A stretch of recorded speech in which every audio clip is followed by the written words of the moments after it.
Time now for the Sunday Talk. Tonight, the politics of appropriation. From Jennifer Lopez's Native American-inspired act at the American Music Awards to a Liberal MP's questionable Halloween costume, this week we've heard a lot about cultural appropriation. And it all started with a controversial decision at a Canadian university. It was just supposed to be a free yoga class. I'm not claiming that it's anything more than a physical practice. But University of Ottawa student leaders shut it down over concerns of cultural appropriation, that the class took a practice from India without respecting its roots. Gandhi, you gotta pick up the pace. You're not gonna burn any carbs. There's a long tradition of the mainstream taking what it wants from minorities. My gosh, I usually do this with a mirror. Only decades ago, Right here. there was no taboo to performing in blackface. Sidelined by racism, You ain't nothing but a hound. black musicians saw their music make millions, You ain't looking for a hound dog. especially in the hands of white superstars. But without appropriation, rock and roll wouldn't be the same. And the taking never stopped. To my homegirls here with the big butt. Twerking's roots, West Africa and hip-hop. Not Miley Cyrus's notorious 2013 VMA performance. At this week's American Music Awards, J-Lo was decked out in Indigenous-inspired kitsch. The headdress, a powerful symbol in Native culture, is routinely turned into a fashion novelty. And people are just taking and taking and taking without really giving thought to what these mean to our people. But no culture is an island, hence Indians doing hip-hop and North Americans doing yoga. Question is, where is the line? I'm joined by our panelists. Tasha Carradine is a columnist with the National Post and iPolitics. John Moore is a talk radio host in Toronto. And Dalton Higgins is a culture critic and author. So a lot of imagery there. We're hearing so much about cultural appropriation these days. Why so much, John?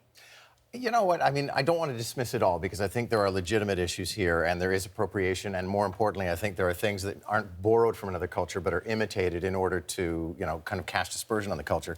But I would also, if I can sound like a tired old white man for a moment, I think that campuses are starting to run out of things to grieve. I mean, we had apartheid, we had the Vietnam War, we had women's rights and gay rights. And now we've reached this point where we kind of identify any one thing and say, how could we possibly find this offensive? We must find this offensive.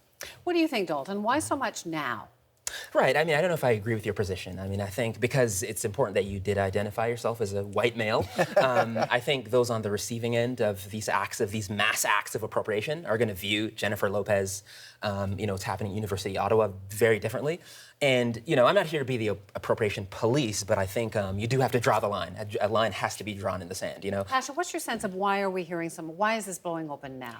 Well, I think there is an element to what you were saying, John, in the sense of the political correctness from the 80s, which morphed into other forms on campuses and the sort of, victim culture that we have today, and people looking for things to be offended by constantly. And you see it expressed on campuses because I think young people also tend to take things, further because they're experimental time in their life, and this is what you hear.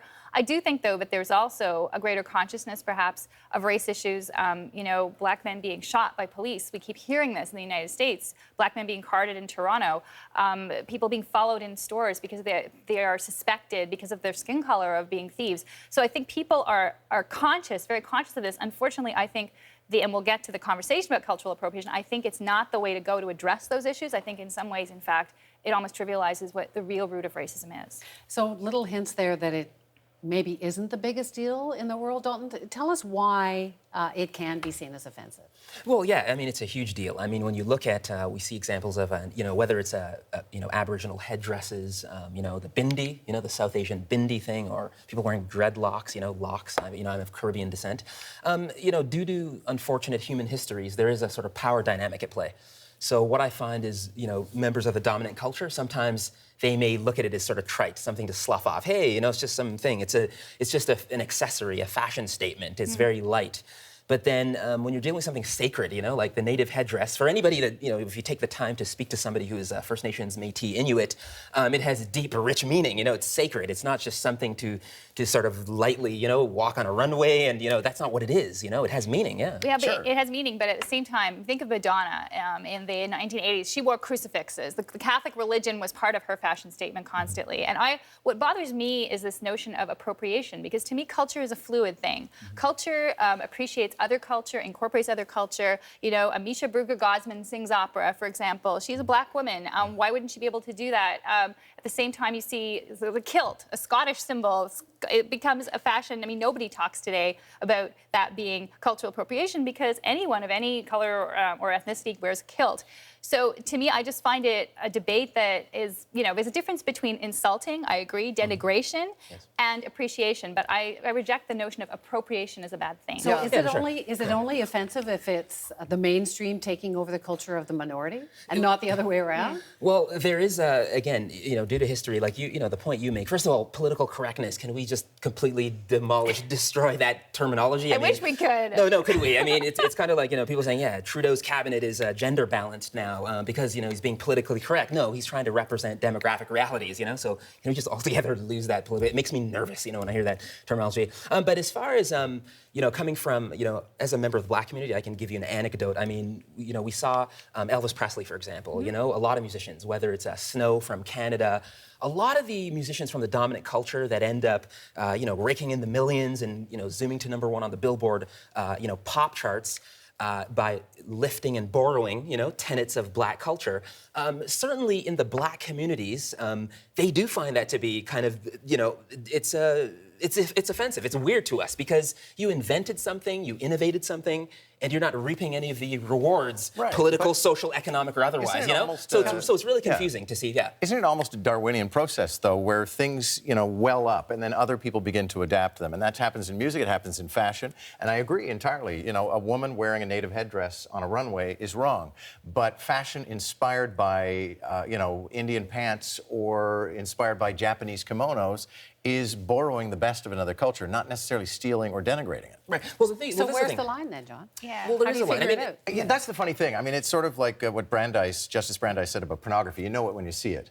I think, for example, it's a very legitimate issue when we talk about sports teams named after natives. I mean, if you have denigrated the native culture, if you've tried to destroy the native culture, and then you're going to say, no, the Meal Red Men are red men because we are proud of the native culture. No, it's because it's kind of kitsch.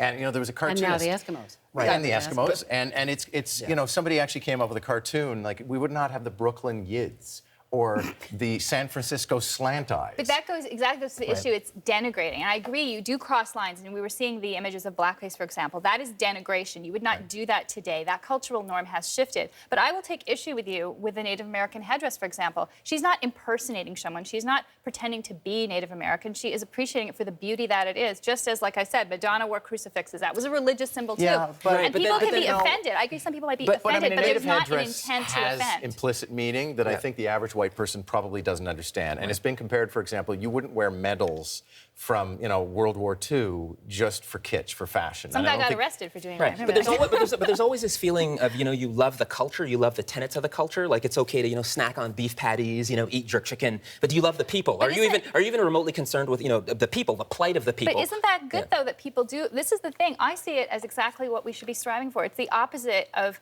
putting up walls and saying this culture is only for us, because globalization exposes everyone to all sorts of different things. And appreciating, I agree with you, doesn't necessarily follow, but appreciating food from another culture or the beauty of another culture's art, incorporating it into your own life. Is there no appropriation is good? Right. Yeah. Well, appropriation, that debate, appropriation versus appreciation. Appreciation involves some kind of humility, right? So what that means is there's a two-way dialogue. So before you make that decision to put on the bindi at the Halloween, party, the CBC Halloween party or what have you, did you ever bother to ask, the community members, what do they feel about this? Maybe they could educate you on the history of the headdress. But would you acknowledge there's a difference between that and Muddy Waters being adapted by the Rolling Stones? Oh, for sure there is, absolutely. I mean, I think also this idea of paying homage to where things come from. A lot of members of the dominant culture, I'm making a broad overgeneralization, do not take that time to pay homage to what they are doing, right? So Jennifer Lopez, for example, we talk about, appreciation is humility, right? It's kind of saying this is where it comes from in some kind of way, however you can do that, right? I just found her outfit really tacky. I don't care where it came from. I just really didn't like it. But the point is, and this goes to this whole the victimization and people identifying. Someone's always going to be offended by something. Right. And you're saying the example of a bindi, for example. I went to a party, a fundraiser for the AIDS community many years ago with a bindi. It was a themed of a Western, across a sort of a Bollywood Western theme. God help me. And I wore a sari. But that was part of it. No one was trying to make fun of anything. And nobody, I think, was offended. In fact, I have a friend from the Indian community whose reaction to all of this is that if I spent all my time thinking about how much I was offended by things, I'd never get anywhere. Well, can we come back to where we started, which was the yoga business? I mean, that is completely outrageous. I mean, I don't know if anybody on the panel wants to defend the idea that we had appropriated yoga. I mean, and they wanted to call it mindful stretching.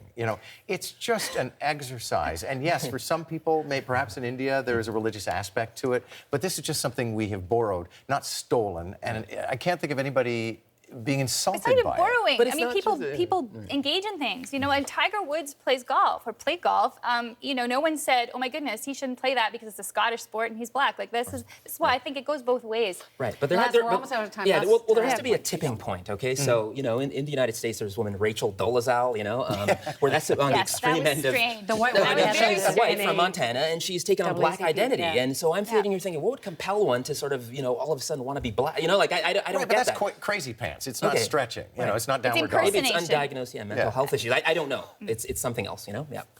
Well, I get the sense that if it's a fashion accessory, you need to be a little bit careful. If it's music, you guys are kind of cool with it. But it comes down to respect, sounds like. But I'm sure it's not the last example we'll ever hear of cultural appropriation. Great debate. Thanks for joining us today, Dalton.